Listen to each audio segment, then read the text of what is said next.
It's a curious thing about human beings. We keep trying to explain ourselves to those who have no intention of understanding.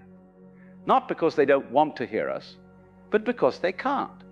But what if I told you that the very act of explaining yourself to certain people is like trying to describe color to someone who's determined to see only in black and white?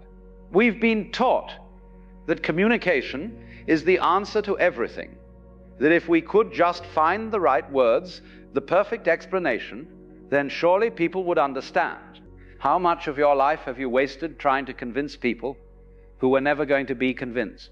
How many times have you repeated yourself, rephrased yourself, exhausted yourself, all in the hope that this time they'll finally get it? And what happened? They twisted your words. They heard what they wanted to hear. They made you the villain in their story, no matter how carefully you explained yourself. This is not an accident. This is not a failure of communication. This is a collision between two entirely different states of consciousness.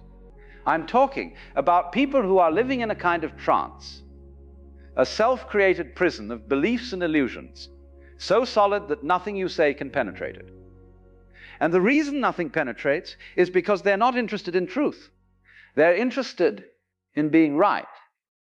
They're interested in protecting their version of reality, even if that version bears no resemblance to what's actually happening.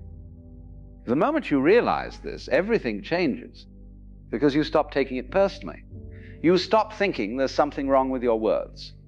You realize that the problem was never your explanation. The problem is that you're speaking to someone who has already decided what you mean, what you are, and what you represent. And no amount of explaining will change that. The ancient wisdom traditions understood this. They knew that not everyone is ready to hear the truth. Not everyone can handle it. Some people need their illusions. They need them to survive. Take away their illusions, and they crumble. So they defend those illusions with everything they have.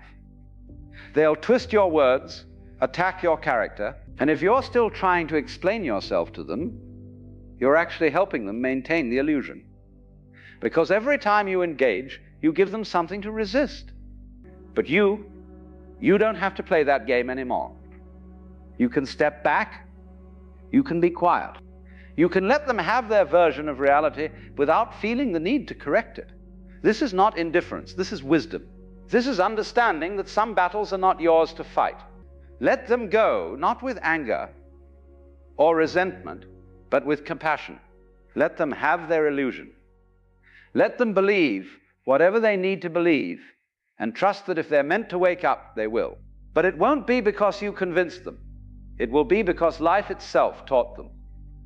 And life is a far better teacher than you could ever be.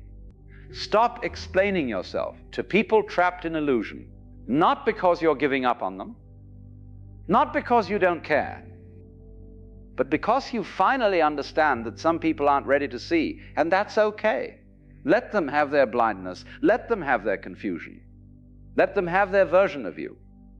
Because the real you, the one that knows, the one that sees, the one that simply is, doesn't need their approval.